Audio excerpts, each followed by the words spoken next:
Welcome to the new two-part series, Cooking with Andy, where we look at high-end restaurants and how they get rid of bacteria, specifically E. coli. In this first video, we will go to the Lazy Dog restaurant and see how they make their famous burgers and they get rid of E. coli. In the second video, we will analyze how E. coli and the human body co-evolve. But first, let's head to the Lazy Dog, which is located at 1440 Plaza Drive, West Covina.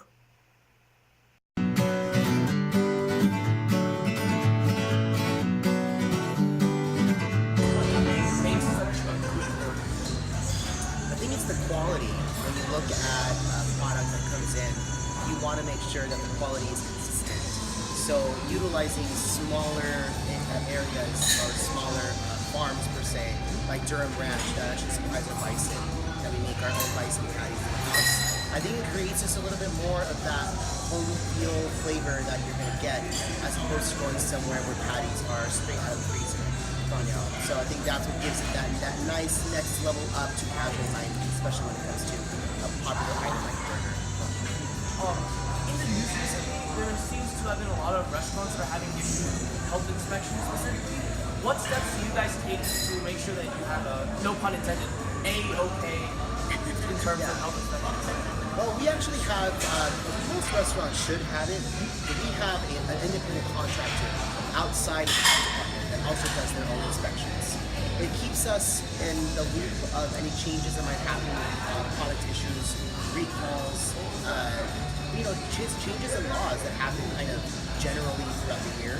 So that really allows us to keep up with what's new and what's happening around us. We see it as well, and I think that we learn from mistakes from our past and from other neighboring concepts as well, where we're able to really focus on what's the next step for us and how do we keep people safe. So everything from we do morning light checks, we do nighttime shift light checks.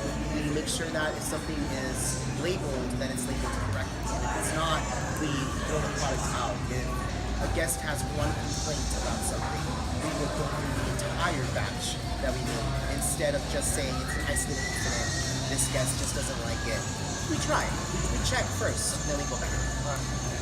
Based on what they said, their private health inspector does help them a lot. Since we can't hire a private health inspector, it's only right that we mimic one. So without our advanced research team, we have acquired the California Retail Food Code. Furthermore, to fight pathogens such as E. coli, they make sure that all meat products are not undercooked and store their food in fridges set at 40 degrees Fahrenheit. Now, to make our burgers, we will first need to prep all of our food. Here's a list of the ingredients. Before we start, let's first wash our hands to minimize the amount of pathogens that go from our hands to the burger. Next, we will prep our meats. We will take the beef out of the fridge, which is set at 38 degrees Fahrenheit.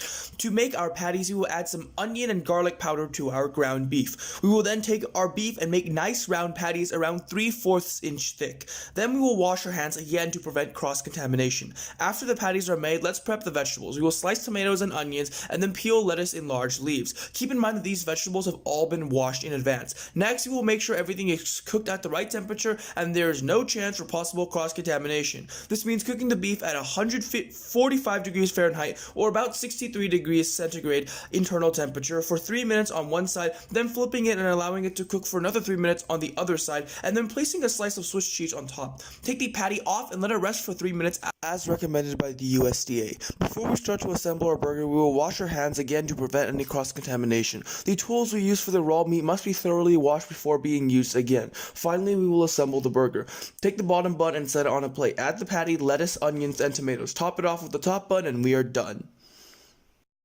Now that we've finished our burger, let's take a quick look at the relationship between E. coli and our body systems, specifically the immune and lymphatic systems. First of all, E. coli are a variety of bacteria that, while mostly harmless, can cause abdominal cramps, diarrhea, and vomiting, all common symptoms of food poisoning. The immune system is the main system responsible for fighting these infections. The white blood cells in the immune system help combat and fight invading pathogens. The lymphatic system works hand in hand with the immune system to deliver white blood cells throughout the body to counter these pathogens.